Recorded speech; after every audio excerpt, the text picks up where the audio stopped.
Australia ਤੇ UK ਬਾਰੇ ਗੱਲ ਕਰਾਂਗੇ ਤੇ ਇਸ ਟੌਪਿਕ ਤੇ ਗੱਲਬਾਤ ਕਰਨ ਲਈ ਵਧੇਰੀ ਜਾਣਕਾਰੀ ਦੇਣ ਲਈ ਸਾਡੇ ਨਾਲ ਮੌਜੂਦ ਨੇ ਵੀਜ਼ਾ ਪ੍ਰੈਪ ਮੋਹਾਲੀ ਤੋਂ ਨਿਤਿਨ ਸ਼ਰਮਾ ਜੀ। ਬਹੁਤ-ਬਹੁਤ ਸਵਾਗਤ ਹੈ ਸਰ ਤੁਹਾਡਾ। ਸਤਿ ਸ਼੍ਰੀ ਅਕਾਲ ਦਰਸ਼ਕ। ਸੋ ਸਭ ਤੋਂ ਪਹਿਲਾਂ ਸਰ, ਜਿੱਦਾਂ ਕਿ ਮੈਂ ਟੌਪਿਕ ਤੇ ਪਹਿਲਾਂ ਹੀ ਗੱਲਬਾਤ ਕੀਤੀ ਹੈ ਕਿ ਅੱਜ ਅਸੀਂ ਗੱਲ ਕਰਾਂਗੇ 3 ਕੰਟਰੀਜ਼ ਨੂੰ ਲੈ ਕੇ। ਸੋ ਸਭ ਤੋਂ ਪਹਿਲਾਂ ਗੱਲ ਕਰਾਂਗੇ ਕੈਨੇਡਾ ਦੇ। ਸਰ ਸਭ ਤੋਂ ਪਹਿਲਾਂ ਤਾਂ AIPs ਕਾਫੀ ਵੱਡੇ ਪੱਧਰ ਤੇ ਆ ਰਹੀਆਂ ਨੇ। ਸਰ ਤੁਹਾਡੀ ਕੰਪਨੀ ਦਾ ਕੀ ਸਕਸੈਸ ਰੇਟ ਰਿਹਾ ਸਰ?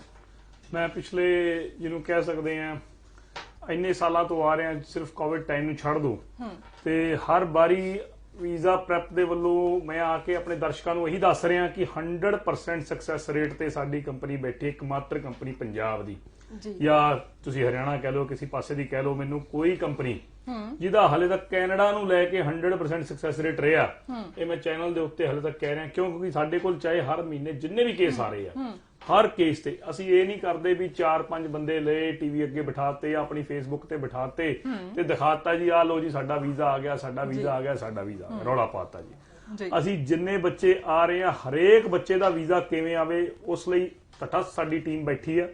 ਨੰਬਰ ਸੈਕੰਡਲੀ ਕੇਸ ਹੀ ਉਹ ਚੱਕਦੇ ਆ ਜਿਹਦਾ ਵੀਜ਼ਾ ਸਾਨੂੰ ਲੱਗਦਾ ਕਿ ਆਊਗਾ ਹੀ ਆਊਗਾ ਜੀ। ਬਿਲਕੁਲ। ਜੇ ਕੋਈ ਕੇਸ ਕਮਜ਼ੋਰ ਹੈ, ਲਾਈਕ ਉਹਦਾ CGPA ਘੱਟ ਹੈ ਜਾਂ IELTS ਘੱਟ ਹੈ, ਤੇ ਉਸ ਨੂੰ ਲੈ ਕੇ ਸਾਡਾ ਇੱਕ ਪੈਕੇਜ ਸਕੀਮ ਚੱਲਦੀ ਹੈ IELTS ਨੂੰ ਲੈ ਕੇ ਕਿ ਅਸੀਂ ਆਪਣੇ ਬੱਚੇ ਨੂੰ IELTS ਕਰਾਈਏ, ਉਹਦੇ 6.5-7 ਬੈਂਡ ਆਉਣ, ਹਰ ਮਹੀਨੇ ਉਹਨਾਂ ਤੋਂ ਫੀਸਾਂ ਨਾ ਲਿੱਤੀਆਂ ਜਾਣ। ਇੱਕ ਫੀਸ ਜੋ ਸਾਨੂੰ ਕੰਸਲਟੇਸ਼ਨ ਫੀਸ ਦੇਣੀ ਹੈ, ਸਾਡੀ IELTS ਦੀ ਫੀਸ ਦੇਣੀ ਹੈ, ਉਸ ਫੀਸ ਦੇ ਅੰਦਰ ਬੱਚੇ ਨੂੰ IELTS ਕਰਾਇਆ ਜਾਏ।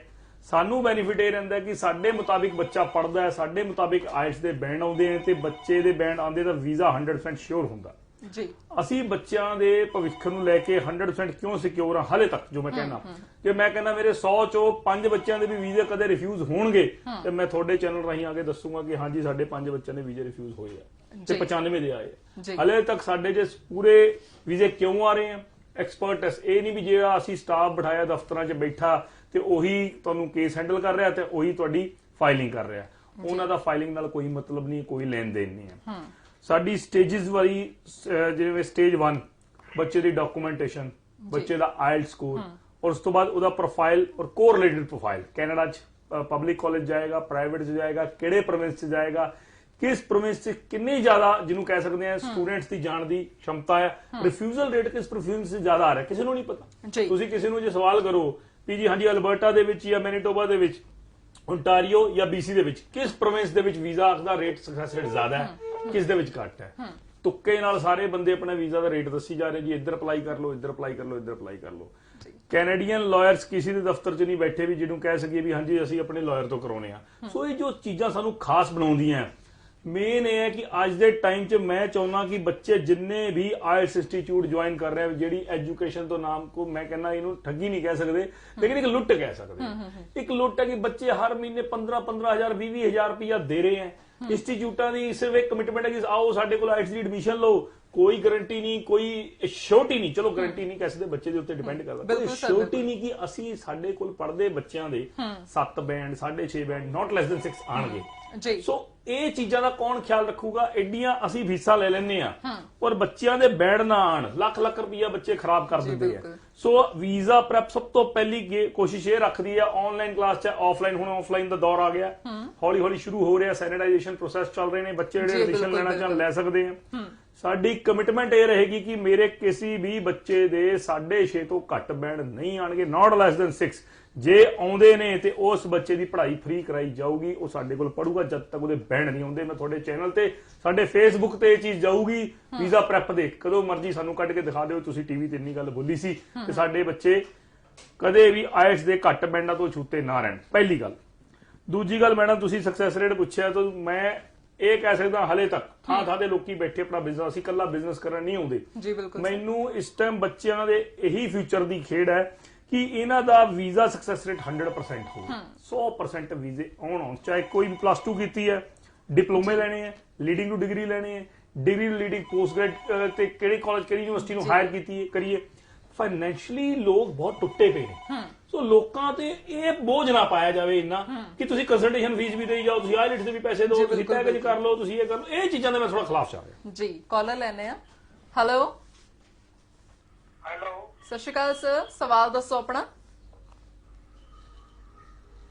ਹੈਲੋ ਜੀ। ਕੰਪਨੀ ਸੈਂਟਰ ਬੋਲ ਰਹੀ ਜਿਹਦੇ ਪੇਟ ਦਾ ਕੰਮ ਕਰਦੀ ਹੈ। ਮਾਫੀ ਚਾਹੂੰਗੇ। ਮੈਨੂੰ ਲੱਗਦਾ ਹੈ ਜਿੰਨੇ ਵੀ ਸਾਡੇ ਦਰਸ਼ਕ ਦੇਖ ਰਹੇ ਨੇ, ਅਗਰ ਤੁਹਾਡਾ ਵੀ ਕੋਈ ਕੁਐਸਚਨ ਹੈ ਜਾਂ ਕੁਐਰੀ ਹੈ ਜਾਂ ਮਨ ਦੇ ਵਿੱਚ ਕੋਈ ਵੀ ਸਵਾਲ ਹੈ ਜਾਂ ਤੁਸੀਂ ਸੁਜੈਸ਼ਨ ਦੇਣਾ ਚਾਹੁੰਦੇ ਹੋ, ਦਿੱਤੇ ਗਏ ਨੰਬਰਾਂ ਤੇ ਕਾਲ ਕਰਨੀ ਬਿਲਕੁਲ ਨਹੀਂ ਭੁੱਲਣਾ। ਜੇਕਰ ਤੁਹਾਨੂੰ ਲੱਗਦਾ ਹੈ ਕਾਲ ਕਨੈਕਟ ਕਿਸੇ ਵੀ ਰੀਜ਼ਨ ਵਜ੍ਹਾ ਤੋਂ ਨਹੀਂ ਹੋ ਪਾ ਰਹੀ, ਤਾਂ ਤੁਸੀਂ ਕੀ ਕਰਨਾ ਹੈ ਜੀ, ਬਿਲਕੁਲ ਪਹੁੰਚ ਜਾਣਾ ਹੈ ਵੀਜ਼ਾ ਪ੍ਰੈਪ ਜੋ ਕਿ ਮੋਹਾਲੀ ਫੇਸ 7 ਦੇ ਵਿੱਚ ਹੈ, ਤੇ ਡਾਇਰੈਕਟਲੀ ਆਪਣੀ ਅਪਾਇੰਟਮੈਂਟ ਲੈ ਕੇ ਉੱਥੇ ਫ੍ਰੀ ਆਫ ਕਾਸਟ ਜਿਹੜੀ ਹੈ ਕੰਸਲਟੈਂਸੀ ਪਾ ਸਕਦੇ ਹੋ।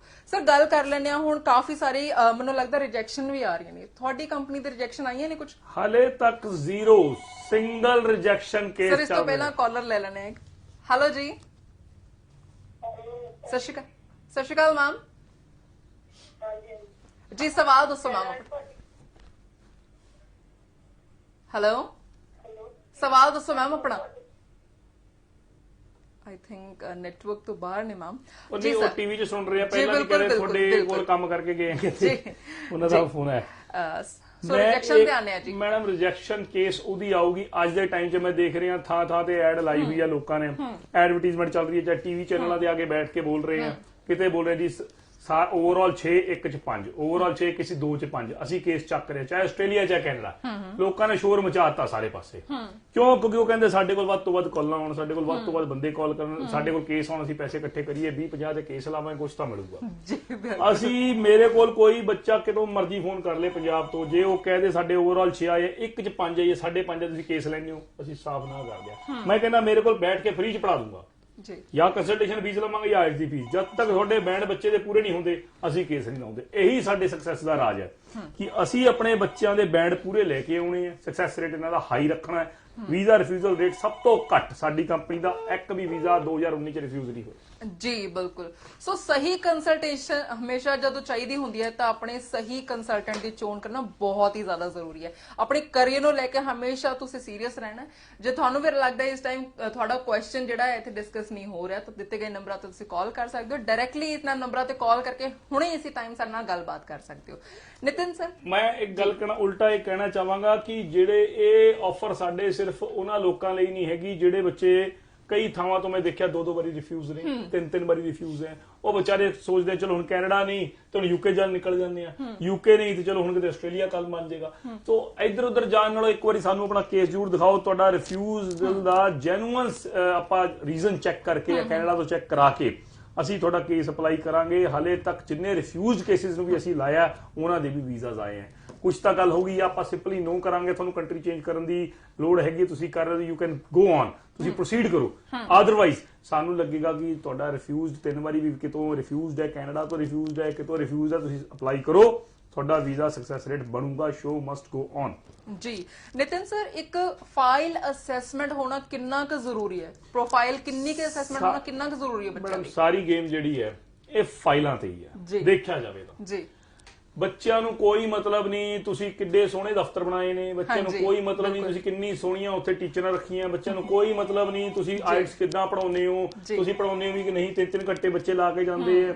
ਬੱਚਿਆਂ ਨੂੰ ਕੋਈ ਮਤਲਬ ਨਹੀਂ, ਉਹਨਾਂ ਦੇ ਪੇਰੈਂਟਸ ਨੂੰ ਕੋਈ ਚੀਜ਼ ਤੋਂ ਮਤਲਬ ਨਹੀਂ ਜੀ। ਇਹਨਾਂ ਨੂੰ ਮਤਲਬ ਇਹ ਹੈ, ਇਸ ਗੱਲ ਤੋਂ ਹੈ ਕਿ ਸਾਡਾ ਵੀਜ਼ਾ ਆਊਗਾ ਕਿ ਨਹੀਂ ਆਊਗਾ, ਸਾਡੇ ਆਇਲਟਸ 'ਚ ਬੈਂਡ ਆਉਣਗੇ ਕਿ ਨਹੀਂ ਆਉਣਗੇ। ਸਾਡੀ ਮੇਨ ਥੀਮ ਜਿਹੜਾ ਹੈ ਉਹ ਇਹਨਾਂ 2 ਚੀਜ਼ਾਂ ਤੇ ਹੀ ਹੈ ਕਿ ਆਇਲਟਸ ਦੇ ਵਿੱਚ ਬੈਂਡ ਆਉਣੇ ਚਾਹੀਦੇ ਹੈ, ਬੱਚੇ ਦਾ ਵੀਜ਼ਾ ਆਵੇ। ਸਰਵਿਸ ਤੁਹਾਡੀ ਫਾਈਲਿੰਗ ਤੇ ਜੀ, ਪਹਿਲੀ ਸਟੇਜ ਦੀ ਫਾਈਲਿੰਗ ਅਸੀਂ ਆਪ ਕਰਦੇ ਹਾਂ। ਇਹਦੇ ਵਿੱਚ ਸਾਡੇ ਐਕਸ ਵੀਜ਼ਾ ਆਫੀਸਰਸ ਔਰ ਕੁਝ VFS ਤੋਂ ਜਿਹੜੇ ਕੰਮ ਕਰਦੇ ਨੇ, ਜਿਹੜੇ VFS ਤੇ ਉਹ ਸਾਡੀ ਟੀਮ ਦੇ ਪਾਰਟ ਨੇ। ਸਟੇਜ 1 ਦੇ ਵਿੱਚ ਉਹੀ ਫਾਈਲ ਨੂੰ ਨੇ ਵਧੀਆ ਤਰੀਕੇ ਨਾਲ ਅਸੈਸ ਕਰਕੇ ਦੱਸ ਦਿੰਦੇ ਆ ਕਿ ਇਹ ਐਪਲੀਕੇਸ਼ਨ ਫਾਰਮ ਇਦਾਂ ਹੈ, ਇਸ 'ਚ ਇੰਨੀ ਗਲਤੀ ਹੈ, ਇਹਦੇ ਵਿੱਚ ਕਵਰ ਲੈਟਰ ਇਵੇਂ ਲੱਗਣਾ, ਇਸ 'ਚ SOP ਅਸੀਂ ਇਸ ਤਰੀਕੇ ਦੀ ਲਾਈਏ। ਫਿਰ ਅਸੀਂ ਕੈਨੇਡੀਅਨ ਲਾਇਰਸ ਦੀ ਅਸਿਸਟੈਂਸ ਵੀ ਲੈਂਦੇ ਹਾਂ, ਸਾਡਾ ਬਹੁਤ ਬੜਾ ਸਟਰੋਂਗ ਹੋਲਡ ਹੈ ਉੱਥੇ, ਤਾਂ ਕਿ ਸਾਡੇ ਬੱਚੇ ਦੀ ਕੋਈ ਵੀ ਕਮੀ ਪੇਸ਼ੀ ਨਾ ਆਵੇ। ਸੋ ਫਾਈਲਿੰਗ ਤੇ ਮੇਨ ਥੀਮ ਸਾਡਾ ਰਹਿੰਦਾ। ਔਰ ਮੈਂ ਚਾਹੁੰਦਾ ਕਿ ਸਾਡੇ ਬੱਚਿਆਂ ਦੇ, ਹੁਣ ਤੁਸੀਂ ਦੇਖੋ ਕਿਹੜੇ ਸ਼ਹਿਰ 'ਚ ਆਈਐਲਟਸ ਇੰਸਟੀਚਿਊਟ ਨਹੀਂ ਹੈ ਤੇ ਕਿਹੜੇ ਸ਼ਹਿਰ 'ਚ ਇਮੀਗ੍ਰੇਸ਼ਨ ਵਾਲਾ ਨਹੀਂ ਬੈਠਾ। ਇੱਕ ਲੱਭੋਗੇ 100 ਬੈਠੇ ਆ, ਸਵੇਰੇ ਸ਼ਾਮ ਲੱਗੇ ਹੋਏ ਆ। ਤੁਸੀਂ ਜਾ ਕੇ ਦੇਖੋ ਇਹਨਾਂ ਦੀ ਸਕਸੈਸ ਸਟੋਰੀ ਕੀ ਹੈ। ਜੇ ਕਿਤੇ ਮਹੀਨੇ 'ਚ ਇਹਨਾਂ ਦੇ 4 ਵੀਜ਼ੇ ਆ ਜਾਂਦੇ, 5 ਆ ਜਾਂਦੇ, ਸ਼ੋਰ ਮਚਾ ਦਿੰਦੇ, ਸਾਰੇ ਚੈਨਲਾਂ ਦੇ ਸ਼ੋਰ ਮਚਾ ਦਿੰਦੇ, ਫੇਸਬੁੱਕਾਂ ਦੇ ਕਿ ਸਾਡੇ ਇੰਨੇ ਵੀਜ਼ੇ ਆ ਗਏ। ਔਰ ਜਿਹੜੇ ਤੁਹਾਡੇ ਰਿਫਿਊਜ਼ ਹੋਏ ਉਹਦਾ ਕੌਣ ਸ਼ੋਰ ਮਚਾਊਗਾ? ਉਹ ਵਿਚਾਰੇ ਧੱਕੇ ਖਾਂਦੇ ਵੀ। ਸਟਾਰਟਿੰਗ ਦੇ ਵਿੱਚ ਅਸੀਂ ਫਾਈਲ ਇਸ ਤਰੀਕੇ ਨਾਲ ਲਾਈਏ ਕਿ ਬੱਚੇ ਦਾ ਵੀਜ਼ਾ ਰਿਫਿਊਜ਼ ਨਾ ਹੋਵੇ।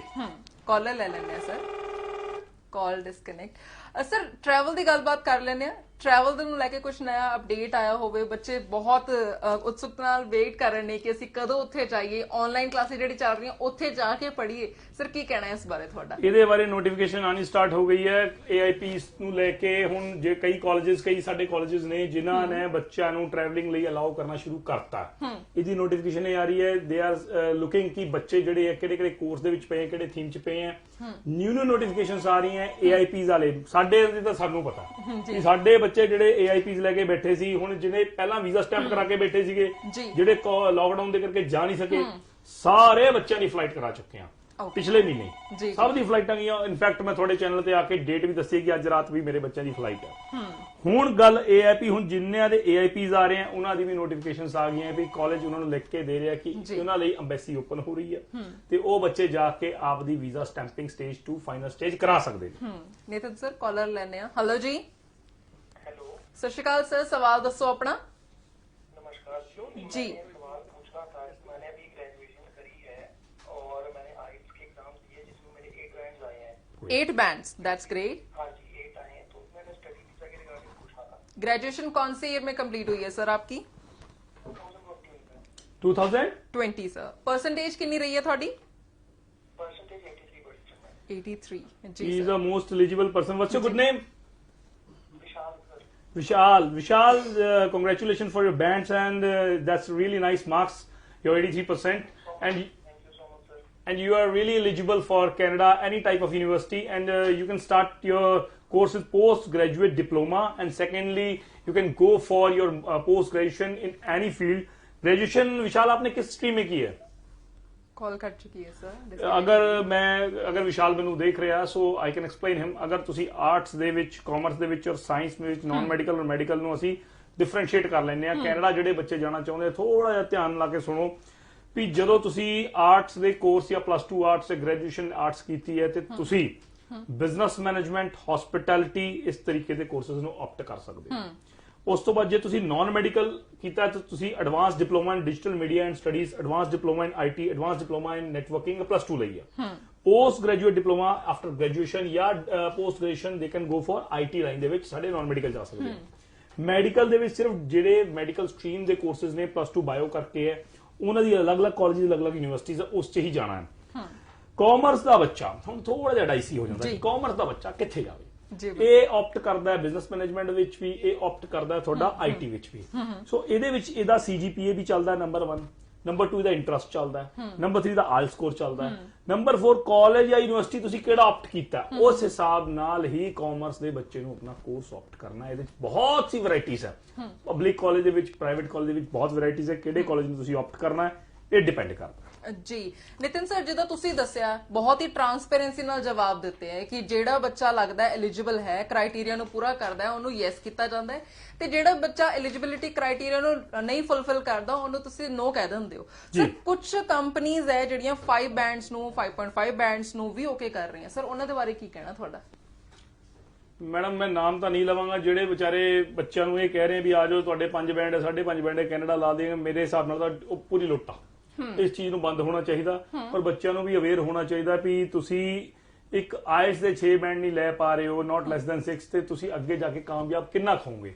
ਤੁਹਾਨੂੰ ਇਸ ਚੀਜ਼ ਲਈ ਸਾਡੀ ਕੰਪਨੀ ਪੂਰੀ ਸ਼ੋਰਟੀ ਦਿੰਦੀ ਹੈ ਕਿ ਜੇ ਤੁਹਾਡੇ ਆਇਲਸ ਦੇ ਵਿੱਚ ਕਲਾਸਾਂ ਲਾ ਕੇ ਥੱਕ ਗਏ ਹੋ, ਪੇਪਰ ਦੇ ਕੇ ਥੱਕ ਗਏ ਹੋ, ਇੱਕ ਵਾਰੀ ਵਿਜ਼ਿਟ ਕਰੋ, ਤੁਹਾਨੂੰ ਪਤਾ ਲੱਗੂਗਾ ਕਿੱਦਾਂ ਤੁਹਾਡੇ ਆਇਲਸ ਦੇ ਵਿੱਚ ਬੈਂਡ ਆਉਂਦੇ ਆ। ਸਾਡੇ ਇੱਥੇ ਆਉਣ ਦਾ ਮੇਨ ਪਰਪਸ ਇਹ ਹੈ, ਮੈਂ ਆਪਣੇ ਦਰਸ਼ਕਾਂ ਨੂੰ ਬਾਰ-ਬਾਰ ਕਹਿ ਰਿਹਾ, ਇਹ ਪਰਪਸ ਨਹੀਂ ਹੈ ਜਾਂ ਉਹ ਸਾਡੇ ਕੋਲ ਆਓ ਅਸੀਂ ਅਪਲਾਈ ਕਰਾਈਏ। ਇਹ ਪਰਪਸ ਹੈ ਤੁਸੀਂ ਥੋੜਾ ਜਾਗ ਜਾਓ ਵੀ 5 ਬੈਂਡ, 5.5 ਬੈਂਡ 'ਚ ਕਦੇ ਤੁਹਾਨੂੰ ਕੋਈ ਲੁਭਾਉਂਦਾ, ਕਦੇ ਕੋਈ ਲੁਭਾਉਂਦਾ, ਫਿਰ ਤੁਸੀਂ ਰਿਫਿਊਜ਼ਲ ਲੈ ਕੇ ਆਪਣੇ ਘਰੇ ਬਹਿ ਜਾਂਦੇ ਹੋ, ਬੜੀ ਉਮੀਦਾਂ ਨਾਲ ਜਾਂਦੇ ਹੋ। ਸਾਡਾ ਆਇਲਟ ਸਟਰੀਮ ਹੀ ਇਸ ਤੇ ਕੰਮ ਕਰਦਾ ਹੈ ਕਿ ਬੱਚੇ ਦੇ ਜਿਹਦੇ ਬੈਂਡ ਘੱਟ ਹੈ ਉਹਨੂੰ ਮਹੀਨਾ ਮਹੀਨਾ ਫੀਸ ਨਾ ਲਈ ਜਾਵੇ। ਪੈਟਰਨ ਸਾਡਾ ਬਹੁਤ ਸਟ੍ਰੇਟ ਫਾਰਵਰਡ ਹੈ, ਮਟੀਰੀਅਲ ਅਸੀਂ ਪ੍ਰੋਵਾਈਡ ਕਰਨਾ ਹੈ, ਇੱਕ ਚੀਜ਼ ਬਹੁਤ ਸਟ੍ਰੇਟ ਫਾਰਵਰਡ ਹੈ ਔਰ ਤੁਹਾਡੇ ਬੈਂਡ ਆਣਗੇ ਹੀ ਆਣਗੇ। ਨੰਬਰ 1। ਨੰਬਰ 2, ਇਹਨਾਂ ਬੁਲਾਵਿਆਂ 'ਚ ਬਹੁਤ ਘੱਟ ਰਹੋ, ਕਿਉਂਕਿ ਪਹਿਲਾਂ ਜਿੱਦਾਂ ਮੈਡਮ ਮੈਂ ਕਹਿਣਾ ਸ਼ੁਰੂ ਕੀਤਾ ਸੀ ਪੈਕੇਜ ਮਤ ਕਰੋ, ਪੈਕੇਜ ਨਾ ਕਰੋ, ਪੈਕੇਜ ਵਾਲੇ ਬੱਚੇ ਰੁਲ ਰਹੇ। ਹੁਣ ਸਾਨੂੰ ਦੇਖਾ ਦੇਖੀ ਬਾਕੀ ਲੋਕੀ ਵੀ ਇਹ ਗੱਲਾਂ ਬੋਲਣ ਲੱਗ ਗਏ, ਬਟ ਸ਼ੁਰੂਆਤ ਕਿਉਂ ਨਹੀਂ ਕੀਤੀ ਤੁਸੀਂ? ਤੁਸੀਂ ਇਹ ਵੇਟ ਕਰਦੇ ਹੋ ਕਿ ਬੱਚਿਆਂ ਦਾ ਫਿਊਚਰ ਖਰਾਬ ਹੋ ਜੇ। ਇਹ ਵਿਚਾਰੇ 15 ਲੱਖ 20 ਲੱਖ ਲੈ ਕੇ ਜਾ ਰਹੇ, ਕਿਹੜੇ ਕਾਲਜਾਂ 'ਚ ਜਾ ਰਹੇ, ਕੈਨੇਡਾ ਇਹਨਾਂ ਦਾ ਕੀ ਹਾਲ ਹੋ ਰਿਹਾ ਉੱਥੇ। ਫਿਰ ਤੁਸੀਂ ਦੂਜੀ ਗੱਲ ਇਹ ਕਰਦੇ ਜਿਨ੍ਹਾਂ ਦੇ ਵਿਚਾਰਿਆਂ ਦੇ ਬੈਂਡ ਨਹੀਂ ਆਉਂਦੇ ਜਾਂ ਜਿਨ੍ਹਾਂ ਦੇ ਵੀਜ਼ੇ ਰਿਫਿਊਜ਼ ਹੁੰਦੇ, ਪੈਕੇਜ ਕੀਤੇ, ਉਹਨਾਂ ਨੂੰ ਇਹੀ ਨਹੀਂ ਪਤਾ ਵੀ ਸਾਡੇ ਨਾਲ ਹੋਇਆ ਕੀ ਹੈ, ਸਾਡਾ ਐਸਓਪੀ ਕੀ ਲੱਗੀ ਸੀ, ਕਵਰ ਲੈਟਰ ਕੀ ਲੱਗਿਆ ਸੀ, ਰਿਫਿਊਜ਼ਲ ਆਈ ਕਿਉਂ ਹੈ ਜੀ। ਉਹ ਕਿਤੇ ਸਾਡੇ ਕੋਲੋਂ ਵਿਚਾਰੇ ਕਿੰਨੀ ਜਗ੍ਹਾ ਦੂਰੋਂ ਆਉਂਦੇ ਸਰ ਨੇ। ਇਹ ਡਿਟੇਲਸ ਵੈਸੇ ਜੈਨੂਅਲ ਇਹ ਦੇਣੀ ਚਾਹੀਦੀ ਕੰਸਲਟੈਂਟ ਨੂੰ, ਬੱਚਿਆਂ ਨੂੰ ਉਹ ਨਹੀਂ ਕੰਸਲਟੈਂਟ ਕਹਿ ਦਿੰਦਾ ਮੈਂ ਪੈਕੇਜ ਕੀਤਾ ਸੀਗਾ ਜੀ। ਤੇ ਮੈਂ ਕਿਉਂ ਦੱਸਾਂ, ਮੈਨੂੰ ਨਹੀਂ ਪਤਾ, ਤੂੰ ਕਿਹੜਾ ਪੈਸੇ ਦਿੱਤੇ ਹੈ। ਮਾਫੀ ਚਾਹੁੰਦੇ ਸਰ, ਇਸ ਤੋਂ ਪਹਿਲਾਂ ਕਾਲਰ ਲੈ ਲੈਂਦੇ ਜੀ, ਹਾਂ। ਹੈਲੋ ਜੀ, हेलो। ਸਤਿ ਸ਼੍ਰੀ ਅਕਾਲ ਸਰ, ਸਵਾਲ ਦੱਸੋ ਜੀ ਆਪਣਾ। हाँ जी मैम। ਜੀ ਸਰ ਸਵਾਲ ਦੱਸੋ ਆਪਣਾ। हेलो। ਸਰ ਸਭ ਤੋਂ ਪਹਿਲਾਂ ਤਾਂ ਰਿਕੁਐਸਟ ਹੈ, ਜਿਸ ਰੂਮ 'ਚ ਤੁਸੀਂ ਟੀਵੀ ਦੇਖ ਰਹੇ ਹੋ ਪਲੀਜ਼ 2 ਮਿੰਟ ਲਈ ਬਾਹਰ ਆ ਜਾਓ ਤੇ ਪ੍ਰੋਪਰਲੀ ਸਾਡੀ ਗੱਲਬਾਤ ਹੋ ਸਕੇ। ਸਵਾਲ ਦੱਸੋ ਸਰ ਆਪਣਾ ਜੀ। ਹੈਲੋ। ਆਵਾਜ਼ ਸੋ ਹਮੇਸ਼ਾ ਰਿਕੁਐਸਟ ਕੀਤੀ ਜਾਂਦੀ ਹੈ ਕਿ ਜਦੋਂ ਵੀ ਕਾਲਰ ਸਾਡੇ ਨਾਲ ਗੱਲਬਾਤ ਕਰ ਰਹੇ ਹੋਣ ਟੀਵੀ ਰੂਮ ਚੋਂ ਬਾਹਰ ਨਿਕਲ ਕੇ ਜਾਂ 2 ਮਿੰਟ ਲਈ ਟੀਵੀ ਦੀ ਵੋਲਿਊਮ ਨੂੰ ਮਿਊਟ ਕਰਕੇ ਗੱਲਬਾਤ ਕਰਨ, ਸੋ ਦੈਟ ਜਿਹੜਾ ਤੁਹਾਡਾ ਕੁਐਸਚਨ ਹੈ ਉਹ ਹੋਰ ਬੱਚਿਆਂ ਲਈ ਵੀ ਲਾਹੇਵੰਦ ਹੋ ਸਕੇ। ਸੋ ਤੁਸੀਂ ਵੀ ਜੇ ਕੋਈ ਕੁਐਰੀ ਹੈ, ਮਨ ਦੇ ਵਿੱਚ ਸਵਾਲ ਹੈ, ਪਲੀਜ਼ ਦਿੱਤੇ ਗਏ ਨੰਬਰਾਂ ਤੇ, ਜਿਹੜੇ ਮੈਜੀਕਲ ਨੰਬਰ ਤੁਹਾਡੀ ਸਕਰੀਨ ਤੇ ਫਲੈਸ਼ ਹੋ ਰਹੇ ਨੇ, ਦਿੱਤੇ ਗਏ ਨੰਬਰਾਂ ਤੇ ਕਾਲ ਕਰ ਸਕਦੇ ਹੋ ਜਾਂ ਡਾਇਰੈਕਟਲੀ ਜਾ ਕੇ ਵੀਜ਼ਾ ਪ੍ਰੈਪ ਇਹਨਾਂ ਦੇ ਆਫਿਸ ਜਾ ਕੇ ਰਾਬਤਾ ਕਾਇਮ ਕਰ ਸਕਦੇ ਹੋ। ਜੀ ਸਰ, ਪੈਕੇਜ ਸਿਸਟਮ ਬਾਰੇ ਗੱਲਬਾਤ ਕਰ ਰਹੇ ਸੀ, ਉਸ ਤੋਂ ਪਹਿਲਾਂ ਕਾਲਰ ਲੈਣੇ ਆ। ਹੈਲੋ ਜੀ। ਅਗੇਨ ਸਾਡੇ ਵਿਊਅਰਸ ਮੈਨੂੰ ਲੱਗ ਰਿਹਾ ਧਿਆਨ ਨਾਲ ਨਹੀਂ ਸੁਣ ਰਹੇ। ਮੇਕ ਉਹ ਸ਼ੋਰ ਕਹਿੰਦੇ ਨੇ ਵੀ ਸਾਨੂੰ ਸਾਡੀ ਆਵਾਜ਼ ਆਉਂਦੀ ਹੈ ਕਿ ਨਹੀਂ ਜੀ। ਆਉਂਦੀ ਹੈ। ਬਿਲਕੁਲ ਬਿਲकुल ਸਰ, ਸਵਾਲ ਦੱਸੋ ਜੀ, ਆਵਾਜ਼ ਆ ਰਹੀ ਹੈ ਜੀ। ਸਰ ਸਵਾਲ ਦੱਸੋ ਆਪਣਾ। हाँ जी, मैंने टूरिस्ट वीजा पूछना है। ਸਰ ਟੂਰਿਸਟ ਵੀਜ਼ਾ ਬਾਰੇ ਤੁਸੀਂ ਆਪਣੇ ਬਾਰੇ ਪੁੱਛਣਾ ਹੈ ਜੀ। हाँ जी हाँ जी। ਕਿਹੜੀ ਕੰਟਰੀ ਦੇ ਲਈ? कनेडा का टूरिस्ट वीजा बारे पूछना है। ਤੁਹਾਡੀ ਆਈਟੀਆਰ ਕਿੰਨੀ ਹੈ ਔਰ ਤੁਹਾਡਾ ਪ੍ਰੋਫਾਈਲ ਕੀ ਹੈ, ਜੌਬ ਪ੍ਰੋਫਾਈਲ मेरा ब्रदर गया है बाहर। ਕਿਸ ਚੀਜ਼ ਦਾ ਜੀ? ਬ੍ਰਦਰ ਬਾਹਰ ਗਏ ਹੋਏ ਨੇ ਇਹਨਾਂ ਦੇ। ਤੁਹਾਡੇ ਬ੍ਰਦਰ ਬਾਹਰ ਹੈ, ਪਰ ਤੁਸੀਂ ਕੀ ਕਰਦੇ ਹੋ? मैं स्टडी कर रहा हूँ post graduation. Okay, you are a student. ਤੇ ਬ੍ਰਦਰ, ਰੀਅਲ ਬ੍ਰਦਰ ਬਾਹਰ ਹੈ, ਉਹ ਪੱਕਾ ਹੈ, ਸਿਟੀਜ਼ਨ ਹੈ, ਪੀਆਰ ਹੈ, ਕੀ ਹੈ? और वर्क परमिट पे। ਹਾਲੇ ਵਰਕ ਪਰਮਿਟ ਦੇ ਬਿਲਕੁਲ ਅਪਲਾਈ ਨਾ ਕਰਿਓ, ਜੋ ਮੈਂ ਤੁਹਾਨੂੰ ਕਹਿਣਾ ਚਾਹੂੰਗਾ, ਬਿਕੋਜ਼ ਉਹਨਾਂ ਨੇ ਵਰਕ ਪਰਮਿਟ ਤੋਂ ਬਾਅਦ ਉੱਥੇ ਪੀਆਰ ਅਪਲਾਈ ਕਰਨੀ ਹੈ। ਉਹਨਾਂ ਦੀ ਪੀਆਰ ਤੇ ਵੀ ਕਿਸੇ ਤਰੀਕੇ ਦਾ ਅਸਰ ਨਾ ਪਵੇ। ਤੁਸੀਂ ਹਾਲੇ ਜਦ ਤੱਕ ਤੁਹਾਡੇ ਬ੍ਰਦਰ ਪੀਆਰ ਨਹੀਂ ਹੋ ਜਾਂਦੇ ਸਪਾਂਸਰ ਨਾ ਮੰਗਾਇਓ, ਇਹ ਮੇਰੀ ਰਿਕੁਐਸਟ ਹੈ ਤੁਹਾਨੂੰ। ਜੇ ਤੁਸੀਂ ਸਪਾਂਸਰ ਮੰਗਾਓਗੇ, ਕਿਉਂਕਿ ਤੁਸੀਂ ਵੀ ਐਲੀਜੀਬਲ ਹਲੇ ਸਟੂਡੈਂਟ ਹੋ, ਤੁਹਾਡਾ ਹਲੇ ਪ੍ਰੋਫਾਈਲ ਨਾ ਟਰੈਵਲ ਹਿਸਟਰੀ ਹੋਏਗੀ ਨਾ ਕੁਝ ਹੋਊਗਾ, ਤੇ ਵਿਦਆਊਟ ਐਨੀ ਰੀਜ਼ਨ ਹੀ wants to meet his brother ਉੱਥੇ ਗਿਆ। ਇਸ ਪ੍ਰੋਫਾਈਲ ਨੂੰ ਮੈਂ 30% ਮਾਰਕਸ ਦਿੰਨਾ 100 ਚੋਂ ਕਿ ਇੰਨੇ % ਹੀ ਪ੍ਰੋਫਾਈਲ ਚੱਲਦਾ, ਵੀਜ਼ਾ ਨਹੀਂ ਆਉਣਾ ਇਹਨਾਂ ਦਾ। ਸੋ ਮੈਂ ਇਹ ਕਹਿਣਾ ਚਾਹੂੰਗਾ ਕਿ ਇਹਨਾਂ ਨੂੰ ਲੈਟ ਦਾ ਬ੍ਰਦਰ, ਜਾਂ ਤਾਂ ਬ੍ਰਦਰ ਇਹਨਾਂ ਦਾ ਪਹਿਲਾਂ ਪੀਆਰ ਹੋ ਜੇ, ਫਿਰ ਹੀ ਕੈਨ ਪ੍ਰੂਵ ਕਿ ਮੇਰੇ sponsor I want to go to meet my brother over there. ਜੀ ਨਿਤਨ ਸਰ, ਬੈਕ ਟੂ ਮੁੱਦੇ ਤੇ ਆਨੇ ਆਪਾਂ। ਪੈਕੇਜ ਸਿਸਟਮ ਬਾਰੇ ਗੱਲਬਾਤ ਕਰ ਰਹੇ ਸੀ ਸਰ, ਕਿੰਨਾ ਕੁ ਤੁਸੀਂ ਉਹਨੂੰ ਸਪੋਰਟ ਕਰਦੇ ਤੇ ਖਿਲਾਫ ਹੋ ਸਕਦੇ? ਮੈਡਮ ਸਭ ਤੋਂ ਪਹਿਲਾਂ ਤੁਸੀਂ ਧਿਆਨ ਦਿਓ, ਸਭ ਤੋਂ ਪਹਿਲਾਂ ਅਸੀਂ ਪੈਕੇਜ ਸਿਸਟਮ ਦੇ ਖਿਲਾਫ ਬੋਲੇ ਸੀ, ਕਿਉਂਕਿ ਮੈਂ ਬੱਚੇ ਦੇਖੇ ਸੀ ਕਈਆਂ ਦੇ ਜਿਹੜੇ ਵੀਡੀਓ ਪਾਉਂਦੇ ਨੇ ਕਿ ਆਪਣੇ ਦਫ਼ਤਰਾਂ 'ਚ ਦਿਖਾ ਕੇ 4 ਬੱਚਿਆਂ ਦੇ ਵੀਜ਼ੇ ਆ ਗਏ। ਸਰ ਅੱਜ ਕੱਲ ਐਡਵਰਟਾਈਜ਼ਮੈਂਟ ਕੀਤੀ ਜਾਂਦੀ ਹੈ ਕਾਫੀ ਸਾਰੀ ਕਿ 2-3 ਲੱਖ ਦੇ ਕੇ ਤੁਸੀਂ ਬਾਹਰ ਪਹੁੰਚ ਸਕਦੇ ਹੋ। ਸਰ ਉਹ ਸਹੀ ਹੈ? ਨਹੀਂ, ਪੈਕੇਜ ਸਿਸਟਮ ਦੇਖੋ ਮੈਡਮ, ਇਹਨਾਂ ਨੇ ਕੀ ਬਣਾਇਆ ਹੈ ਵੀ 7.5-8 ਲੱਖ ਫੀਸ ਹੈ ਕਾਲਜ ਦੀ ਕੈਨੇਡਾ ਦੀ, 15 ਲੱਖ ਇੱਕ ਮੰਗਦੇ ਨੇ ਇੰਡੀਆ ਤੋਂ। ਉੱਥੇ ਜਾ ਕੇ ਕਾਲਜ ਇਦਾਂ ਦਾ ਹੁੰਦਾ ਹੈ ਵੀ ਉਹ ਵਿਚਾਰੇ ਬੱਚੇ ਉੱਥੇ ਜਾ ਕੇ ਕਾਲਜ ਚੇਂਜ ਕਰਦੇ, ਫੇਰ ਫੀਸ 3-3 ਗੁਣਾ ਜਾ ਕੇ ਬੱਚੇ ਨੇ ਫੀਸ ਦੇਣੀ ਹੈ ਜਿਨ੍ਹਾਂ ਦੇ ਵੀਜ਼ੇ ਆਏ ਆ ਜੀ। ਉਹ ਪੈਕੇਜ ਸਿਸਟਮ 'ਚ ਕਿੰਨੀ ਬਹੁਤ ਵੱਡਾ ਧੋਖਾ ਖਾਂਦੇ ਆ, ਪੈਕੇਜ ਸਿਸਟਮ 'ਚ ਕਿੰਨਾ ਵੱਡਾ ਲਾਸ ਖਾਂਦੇ ਆ। ਸੋ ਇਹਨਾਂ ਬੱਚਿਆਂ ਨੂੰ ਸੈਕੰਡਲੀ ਮੈਂ ਕਹਿਣਾ ਚਾਹਾਂਗਾ, ਔਰ ਜਿਨ੍ਹਾਂ ਦੇ ਵੀਜ਼ੇ ਨਹੀਂ ਆਉਂਦੇ ਉਹਨਾਂ ਬਾਰੇ ਮੈਂ ਦੱਸਿਆ, ਉਹਨਾਂ ਨੂੰ ਪ੍ਰੋਫਾਈਲ ਹੀ ਨਹੀਂ ਪਤਾ। ਸੋ ਪੈਕੇਜ ਸਿਸਟਮ ਦੇ ਮੈਂ ਟੋਟਲੀ ਖਿਲਾਫ ਹਾਂ। ਹਾਂ, ਹੁਣ ਕਿਹੜੇ ਲੋਕਾਂ ਨੂੰ ਕੁਝ, ਉਹਨਾਂ ਲੋਕਾਂ ਨੂੰ ਮੈਂ ਜਵਾਬ ਜ਼ਰੂਰ ਦੇਣਾ ਚਾਹਾਂਗਾ ਜਿਹੜੇ ਕਹਿੰਦੇ ਆ ਵੀ ਆਪ ਪੈਕੇਜ ਨਹੀਂ ਕਰਦੇ ਹੁਣੇ ਤਾਂ ਦੂਜਿਆਂ ਨੂੰ ਕਹਿੰਦੇ ਆ। ਅਸੀਂ ਪੈਕੇਜ ਵੀ ਕਰਦੇ ਆ, ਪਰ ਉਦਾਂ ਕਰਦੇ ਆ ਕਿ ਬੱਚੇ ਨੂੰ ਇੱਕ ਇੱਕ ਚੀਜ਼ ਪਤਾ ਲੱਗਦੀ ਹੈ, ਐਵੇਂ ਕਿ ਜਿਵੇਂ ਉਹਨੇ ਆਪ ਅਪਲਾਈ ਕੀਤਾ ਹੋਇਆ ਪੈਸੇ ਦੇ ਕੇ। ਅਸੀਂ ਪੈਕੇਜ ਵੀ ਕਰਦੇ ਆ, ਇਦਾਂ ਨਹੀਂ ਵੀ ਨਹੀਂ ਕਰਦੇ। ਸੈਕੰਡਲੀ ਉਹਦੇ ਕਰਦੇ ਆ ਜਿਹੜਾ ਕਿ ਐਲੀਜੀਬਲ ਕੈਂਡੀਡੇਟ ਹੈ, ਜਿਹਦੇ ਬੈਂਡ ਬਹੁਤ ਅੱਛੇ ਹੈ, ਜਿਹਦੀ ਹਰ ਚੀਜ਼, ਜਿਹਦੀ ਸਟ੍ਰੀਮਿੰਗ ਬਹੁਤ CGPA ਅੱਛਾ ਹੈ, ਔਰ ਜਿਹੜਾ ਇਹ ਕਹਿਣਾ ਚਾਹੁੰਦਾ ਹੈ ਕਿ I can give the money, ਪਰ ਉਹ ਤੋਂ ਅਸੀਂ ਡਬਲ ਚਾਰਜ ਨਹੀਂ ਕਰਦੇ। ਸਾਡੇ ਪੈਕੇਜ ਕਰਨ ਦਾ ਮਤਲਬ ਇਹ ਹੈ ਕਿ ਕਿਸੇ ਨੂੰ ਫਾਈਨੈਂਸ਼ੀਅਲੀ ਲਿਟਲ ਬਿਟ ਪ੍ਰੋਬਲਮ ਹੈ, ਕੋਈ ਫਾਈਨੈਂਸ਼ੀਅਲੀ ਇੱਕਦਮ ਇਕੱਠੇ 2 ਪੈਸੇ ਨਹੀਂ ਦੇ ਸਕਦਾ। ਕਦੀ GIC ਹੋ ਗਿਆ, ਬੇਸਿਕਲੀ ਸਰ ਰੀਜ਼ਨ ਪਿੱਛੇ ਇਹੀ ਰਹਿੰਦਾ ਕਿ ਉਸ ਟਾਈਮ ਰਾਈਟ ਨਾਓ GIC ਦੇ ਵੀ ਮੈਡਮ ਪੈਸੇ ਦੇਣੇ ਆ। ਹੁਣ ਅਸੀਂ ਕਹਿੰਦੇ ਆ ਤੁਸੀਂ GIC ਦਿਖਾ ਦਿਓ, GIC ਦੇ ਪੈਸੇ ਦੇ ਦਿਓ, ਤੁਹਾਡੇ ਕੋਲ ਫੀਸ ਨਹੀਂ ਹੋ ਰਹੀ, ਕੋਈ ਗੱਲ ਨਹੀਂ, ਤੁਸੀਂ ਅਪਲਾਈ ਕਰੋ, ਜਦੋਂ ਤੁਹਾਡਾ ਵੀਜ਼ਾ ਆ ਜਾਊਗਾ ਉਸ ਤੋਂ ਬਾਅਦ ਤੁਸੀਂ ਫੀਸ ਦੇ ਦਿਓ, ਰਾਈਟ। ਸੋ ਅਸੀਂ ਇਸ ਤਰੀਕੇ ਦੇ ਪੈਕੇਜ ਕਰਦੇ ਆ ਕਿ ਲੋਕਾਂ ਨੂੰ ਬੈਨੀਫਿਟ ਹੋਵੇ। ਇਹ ਨਹੀਂ ਕਿ ਪੈਕੇਜ ਕਰ ਲਿਆ ਤੁਹਾਨੂੰ ਹੁਣ ਡਬਲ ਲੁੱਟ ਲਾਂਗੇ, ਟ੍ਰਿਪਲ ਲੁੱਟ ਲਾਂਗੇ ਜੀ। ਕਾਲਰ ਲੈਣੇ ਆ ਨੈਕਸਟ। ਸੋ ਕਾਫੀ ਟ੍ਰਾਂਸਪੇਰੈਂਸੀ ਨਾਲ ਜਵਾਬ ਦਿੱਤੇ ਨਿਤਿਨ ਸਰ ਤੁਸੀਂ। ਹੁਣ ਗੱਲ ਕਰ ਲੈਣੇ ਆਪਾਂ ਸਟਾਰਟਿੰਗ 'ਚ ਜਿੱਦਾਂ ਕਿਹਾ ਸੀ ਕਿ ਕਾਫੀ ਕੰਟਰੀਜ਼ ਬਾਰੇ ਗੱਲ ਕਰਾਂਗੇ। ਸਰ ਆਸਟ੍ਰੇਲੀਆ ਨੂੰ ਲੈ ਕੇ ਕੋਈ ਨਿਊ ਅਪਡੇਟ? ਸਰ ਮੈਡਮ ਬੱਚਿਆਂ ਨਿਊ ਲਈ? ਅਪਡੇਟ ਮੇਰੇ ਕੋਲ ਤਾਂ ਇਹ ਹੈ ਕਿ ਸਭ ਤੋਂ ਪਹਿਲੀ ਗੱਲ ਮੈਂ ਜੋ ਆਪਣੇ ਦਰਸ਼ਕਾਂ ਨੂੰ ਕਹਿਣਾ ਚਾਹਾਂਗਾ, ਜੇ ਤੁਸੀਂ ਪਲੱਸ 2 ਕੀਤੀ ਹੈ, ਡਿਪਲੋਮਾ ਅਪਲਾਈ ਕਰ ਰਹੇ ਹੋ ਤਾਂ diploma leading to degree apply ਕਰਿਓ, ਕੱਲਾ ਡਿਪਲੋਮਾ ਅਪਲਾਈ ਨਾ ਕਰਿਓ। ਸਕਸੈਸ ਰੇਟ 40% 30% ਹੈ, ਬੜੀ ਸਿੰਪਲ ਜੀ ਗੱਲ ਦੱਸਦੀ। ਤੁਸੀਂ 5 ਬੈਂਡ ਦੇ ਲੁਭਾਵਨੇ ਵਾਅਦਿਆਂ 'ਚ ਨਾ ਆ ਜਾਓ ਕਿ ਤੁਹਾਨੂੰ ਕੋਈ ਕਹਿ ਦੇ 5 ਬੈਂਡ 5.5 ਬੈਂਡ, ਕੋਈ ਹੋਇਆ 50 100 ਚੋਂ ਇੱਕ ਕਿਸੇ ਦਾ ਵੀਜ਼ਾ ਲੱਗ ਗਿਆ। ਤੁਸੀਂ ਇਹਨਾਂ ਚੱਕਰਾਂ 'ਚ ਫਸਦੇ ਹੋ। ਸੋ ਮੈਂ ਇਹ ਕਹਿਣਾ ਬੈਂਡ ਹਮੇਸ਼ਾ ਆਪਣੇ 6 ਰੱਖੋ। ਨਹੀਂ ਆ ਰਹੇ ਕਿਸੇ ਨੂੰ ਪ੍ਰੋਬਲਮ ਹੈ, ਦਿੱਕਤ ਹੈ, ਨਹੀਂ ਦੂਰੋਂ ਬੈਠੇ ਨਹੀਂ ਕਰ ਪਾ ਰਹੇ, ਆਨਲਾਈਨ ਨਹੀਂ ਕਰ ਪਾ ਰਹੇ, ਸਾਡੇ ਕੋਲ ਆਓ, ਅਸੀਂ ਦੱਸਦੇ ਹਾਂ ਕਿੱਦਾਂ ਤੁਹਾਡੇ ਬੈਂਡ ਆਣਗੇ, ਪੜ੍ਹਾਈ ਉਦਾਂ ਕਰਾਵਾਂਗੇ। ਕੋਈ ਸਾਡਾ ਮਕਸਦ ਨਹੀਂ ਹੈ ਕਿ ਹਾਏ ਮਹੀਨੇ ਤੁਹਾਡੇ ਕੋਲੋਂ ਫੀਸਾਂ ਲਿੱਤੀਆਂ ਜਾਣ। ਤੁਹਾਨੂੰ ਕਿੱਦਾਂ ਤੁਹਾਡੇ ਬੈਂਡ ਪਹਿਲੀ ਸਟੇਜ ਤੁਹਾਨੂੰ ਸਸ਼ਕਤ ਕਰ ਦਈਏ, ਇਸ ਤਰੀਕੇ ਨਾਲ ਤੁਸੀਂ ਸਕਸੈਸਫੁਲ ਹੋ ਜਾਓ ਕਿ ਤੁਹਾਡੇ ਵੀਜ਼ਾ 'ਚ ਕੋਈ ਪ੍ਰੋਬਲਮ ਨਾ ਆਵੇ। ਦੂਜੀ ਗੱਲ ਇਹ ਹੈ ਕਿ ਜਿਹਨੇ ਡਿਗਰੀ ਕੀਤੀ ਹੈ ਉਹ ਇੰਡੀਆ 'ਚ ਪਲੱਸ 2 ਡਿਗਰੀ ਕੀਤੀ ਹੈ, ਉਹ ਡਿਗਰੀ ਦੇ ਵਿੱਚ ਹੀ ਜਾਏ, ਉਹ advance diploma post graduate diploma 'ਚ ਨਾ ਜਾਏ। ਆਸਟ੍ਰੇਲੀਆ ਦੀ ਗੱਲ ਕਰ ਰਹੇ ਹਾਂ।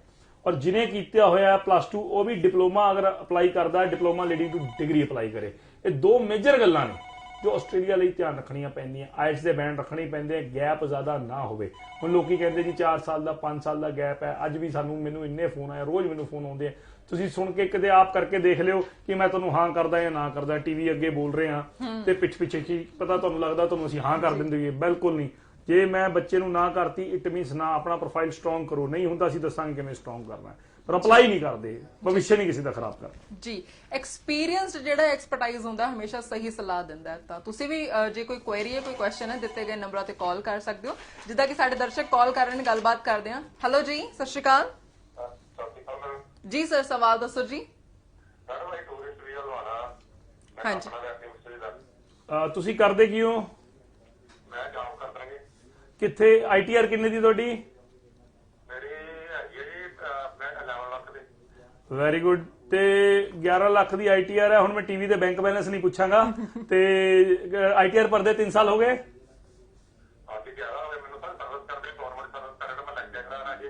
ਓ ਗ੍ਰੇਟ।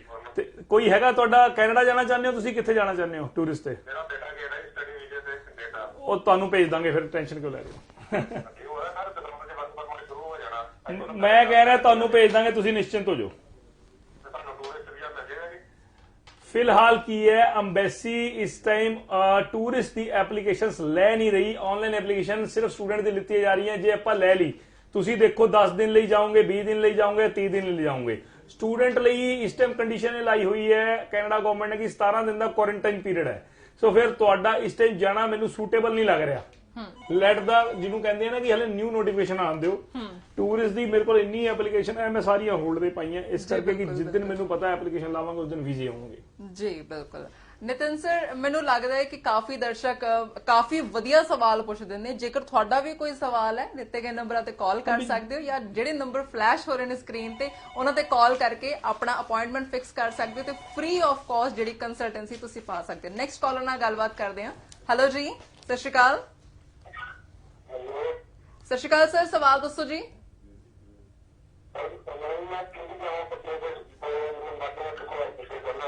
ਜੀ ਸਵਾਲ ਦੱਸੋ ਸਰ।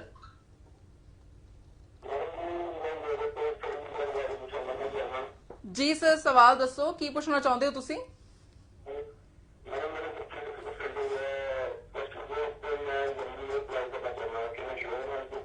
ਸਰ ਕਿੱਥੇ ਲਈ ਅਪਲਾਈ ਕਰਨਾ ਹੈ ਤੁਸੀਂ? ਸਰ ਕਿੱਥੇ ਲਈ ਅਪਲਾਈ ਕਰਨਾ ਹੈ, ਕਿਸ ਕੰਟਰੀ ਲਈ? ਕਿਹੜਾ ਸਟੂਡੈਂਟ ਵੀਜ਼ਾ? ਜੀ ਹਾਂਜੀ, ਬੱਚੀ ਨੇ ਪਲੱਸ 2 ਕੀਤੀ ਹੈ, ਇसी ਸਾਲ ਕੀਤੀ ਹੈ ਲਾਸਟ ਈਅਰ 2070 ਚ ਕੀਤੀ ਹੈ। ਆਇਲਟਸ ਦੇ ਵਿੱਚ ਕਿੰਨੇ ਬੈਂਡ ਹੈ? ਨਹੀਂ, ਆਪਾਂ ਇਹਨਾਂ ਨੂੰ ਆਇਲਸ ਕਰਾਵਾਂਗੇ ਦੁਬਾਰਾ, ਮਿਨੀਮਮ 6 ਬੈਂਡ ਲਵਾਂਗੇ। ਸਾਡਾ ਵੀਜ਼ਾ ਜ਼ਰੂਰ ਆਊਗਾ, ਉਹਦੇ ਵਿੱਚ ਰੀਜ਼ਨ ਦੱਸਾਂਗੇ। ਆਫਟਰ 2017 ਟੂ 2019 ਆਪਾਂ ਕੀ ਕਰਦੇ ਸੀਗੇ। ਸਾਡੇ ਕੋਲ ਜਰਮਨੀ ਦੀ top most university, top most colleges ਨੇ ਜਿਨ੍ਹਾਂ ਦੇ ਵੀਜ਼ਾਸ ਰਿਫਿਊਜ਼ ਨਹੀਂ ਹੁੰਦੇ। ਇਹ ਵੀ ਵਨ ਆਫ ਦਾ ਮੇਨ ਕਾਰਨ ਰਹਿੰਦਾ ਸਾਡਾ ਵੀ ਕੈਨੇਡਾ ਅਸੀਂ ਜਿਹੜਾ ਕਰਦੇ ਆ, ਜਰਮਨੀ ਅਸੀਂ ਕਰਦੇ ਆ, ਆਸਟ੍ਰੇਲੀਆ ਅਸੀਂ ਕਰਦੇ ਆ, ਸਾਡੇ ਵੀਜ਼ੇ ਇਸ ਲਈ ਰਿਫਿਊਜ਼ ਨਹੀਂ ਹੁੰਦੇ। ਸਾਡਾ ਟਾਈ ਅਪ ਹਰੇਕ ਨਾਲ ਨਹੀਂ ਵੀ ਹਰੇਕ ਨੂੰ ਜਣੇ ਖਣੇ ਜੇ ਇੱਧਰ ਪਾਤਾ ਬੱਚੇ ਨੂੰ ਇੱਧਰ ਪਾਤਾ। ਉਹ ਕਾਲਜਸ, ਉਹ ਯੂਨੀਵਰਸਿਟੀਜ਼ ਨੇ ਜਿਨ੍ਹਾਂ ਦਾ ਸਕਸੈਸ ਰੇਟ 96%, 97%, 94% ਹੈ। ਸੋ ਉਸ ਤੋਂ ਬਾਅਦ ਦੂਜੀ ਗੇਮ ਹੁੰਦੀ ਹੈ ਕਿ ਬੱਚੇ ਦਾ ਪ੍ਰੋਫਾਈਲ ਕੀ ਹੈ। ਤੁਹਾਡਾ ਯੂਨੀਵਰਸਿਟੀ ਜਾਂ ਕਾਲਜ ਦਾ ਪ੍ਰੋਫਾਈਲ ਸਟਰੋਂਗ ਹੈ, ਦੂਜਾ ਬੱਚੇ ਦਾ ਪ੍ਰੋਫਾਈਲ ਸਟਰੋਂਗ ਹੈ, ਤੀਜਾ ਉਹਦੀ ਆਇਲਸ ਸਟਰੋਂਗ ਹੈ, ਮੈਂ ਕਹਿੰਦਾ ਵੀਜ਼ਾ ਰਿਫਿਊਜ਼ ਨਹੀਂ ਹੋ ਸਕਦਾ। ਜੀ, ਜੀ। This is one of the main reason ਕਿ ਸਾਡੇ ਬੱਚਿਆਂ ਦੇ 100% ਵੀਜ਼ੇ ਆਉਂਦੇ ਆ, 100% ਬੈਂਡ ਆਉਂਦੇ ਆ। 5 ਬੈਂਡ ਵਾਲਾ ਬੱਚਾ ਸਾਡੇ ਕੋਲ ਇੰਪਰੂਵਮੈਂਟ ਕਰਕੇ 6 ਤੇ ਨਹੀਂ ਆਉਂਦਾ, 6.5 ਤੇ ਆਉਂਦਾ। ਇਹੀ ਸਾਡੀ ਯੂਐਸਪੀ ਹੈ। ਜੀ Nitin sir, of the record ਆਪਾਂ ਗੱਲ ਕਰ ਰਹੇ ਸੀ ਡਿਊ ਟੂ ਪੈਂਡੇਮਿਕ, ਮੈਨੂੰ ਲੱਗਦਾ ਕੋਵਿਡ ਕਰਕੇ ਸਾਰਾ ਸਿਸਟਮ ਜਦੋਂ ਆਨਲਾਈਨ ਹੋ ਗਿਆ ਸੀ ਸਰ, ਆਇਲਸ ਦੇ ਕਲਾसेस ਵੀ ਆਨਲਾਈਨ ਬੱਚੇ ਲਾ ਰਹੇ ਸੀ, ਲੇਕਿਨ ਸਰ ਸੈਟੀਸਫੈਕਸ਼ਨ ਕਹਿ ਲਓ ਜੀ ਲਾਈਵ ਹੋ ਕੇ ਆਉਂਦੀ ਹੈ ਸਰ ਆਇਲਸ ਦੇ ਇੰਸਟੀਚਿਊਟ ਸਟਾਰਟ ਹੋ ਚੁੱਕੇ ਨੇ? ਬਿਲਕੁਲ, ਇਸ ਟਾਈਮ ਕਈਆਂ ਨੇ ਸਟਾਰਟ ਕਰ ਲਏ, ਕਈ ਸੈਨੀਟਾਈਜੇਸ਼ਨ ਕਰ ਰਹੇ ਆ, ਕਈਆਂ ਦਾ ਮੈਨੂੰ ਨਹੀਂ ਪਤਾ। ਅਸੀਂ ਇਸ ਟਾਈਮ ਸੈਨੀਟਾਈਜੇਸ਼ਨ ਪ੍ਰੋਸੈਸ ਦੇ ਵਿੱਚ ਹੈਗੇ ਆ ਤੇ new notification of government the wait ਕਰ ਰਹੇ ਆ। ਆਫਲਾਈਨ ਦੀ ਐਡਮਿਸ਼ਨਸ ਅਸੀਂ ਸਟਾਰਟ ਕਰਤੀਆਂ। ਆਫਲਾਈਨ ਬੱਚੇ ਸਾਡੇ ਕੋਲ ਐਡਮਿਸ਼ਨ ਲੈ ਸਕਦੇ ਆ ਜੀ। ਦ ਡੇ ਗਵਰਨਮੈਂਟ ਦੀ ਨੋਟੀਫਿਕੇਸ਼ਨ ਦੇ ਹਿਸਾਬ ਨਾਲ ਅਸੀਂ ਤੁਹਾਨੂੰ ਕਲਾਸਾਂ ਲਾਵਾਂਗੇ ਔਰ ਕਲਾਸਿਸ ਇਸ ਟਾਈਮ ਸਟਾਰਟ ਹੋ ਚੁੱਕੀਆਂ ਨੇ ਜੀ। ਮੇਨ ਗੱਲ ਇਹ ਹੈ, ਸਾਡੇ ਤਾਂ ਆਨਲਾਈਨ ਬੱਚੇ ਜਿਹੜੇ ਆਇਲਸ ਪੜ੍ਹਦੇ ਪਏ ਨੇ, ਗਾਰੰਟੀ ਨਾਲ ਆਓ, ਆ ਕੇ ਚੈੱਕ ਕਰੋ, ਇੰਨਾ ਬੱਚਾ ਪੜ੍ਹ ਰਿਹਾ, ਉਹਨਾਂ ਦੇ ਬੈਂਡ ਆ ਗਏ ਤੇ ਸੋਚੋ ਆਫਲਾਈਨ ਦਾ ਕੀ ਹਾਲ ਹੋਊਗਾ, ਉਹਨਾਂ ਦਾ ਕਿੰਨਾ ਇੰਪਰੂਵਮੈਂਟ ਹੋ ਜਾਊਗਾ ਲੈਵਲ ਦਾ। ਜੀ ਸੋ ਮੇਨ ਮੈਸੇਜ ਮੈਂ ਇਹ ਦੇਣਾ ਚਾਹੁੰਦਾ ਕਿ ਐਜੂਕੇਸ਼ਨ ਦੇ ਨਾਮ ਤੋਂ ਜਿਹੜੇ ਬੱਚੇ ਠੱਗੇ ਜਾ ਰਹੇ ਆ, ਐਜੂਕੇਸ਼ਨ ਨਾਲ ਜਿਹੜੇ ਪੇਰੈਂਟਸ ਠੱਗੇ ਜਾ ਰਹੇ ਆ, ਇੰਨੀ ਫੀਸਾਂ ਦੇ ਰਹੇ ਆ, ਉਹ ਇਸ ਚੀਜ਼ 'ਚ ਨਾ ਆਉਣ। ਅਸੀਂ ਕਮਿਟਮੈਂਟ ਨਾਲ ਤੁਹਾਡੀ ਆਇਲਸ ਕਰਾਵਾਂਗੇ ਸੋ ਦੈਟ ਤੁਹਾਡੇ ਬੈਂਡ ਆਣ ਤੇ ਤੁਸੀਂ ਬਾਹਰ ਜਾ ਸਕੋ। ਨਿਤਿਨ ਸਰ, ਕਾਫੀ ਟਰਾਂਸਪੇਰੈਂਸੀ ਨਾਲ ਤੁਸੀਂ ਸਵਾਲਾਂ ਦੇ ਜਵਾਬ ਦਿੱਤੇ, ਧੰਨਵਾਦ ਸ਼ੋਅ 'ਚ ਆਉਣ ਲਈ ਸਰ। ਥੈਂਕ ਯੂ ਜੀ, ਸੋ ਨਾਈਸ ਆਫ ਯੂ। ਇਸੇ ਤਰ੍ਹਾਂ ਦੇਖਦੇ ਰਹੋ ਲਾਈਵ ਪ੍ਰੋਗਰਾਮ, ਫਿਰ ਮਿਲਾਂਗੇ ਨਵੇਂ ਟੌਪਿਕ ਦੇ ਨਾਲ। ਤਦ ਤੱਕ ਲਈ ਦਿਓ ਇਜਾਜ਼ਤ, ਸਤਿ ਸ਼੍ਰੀ ਅਕਾਲ।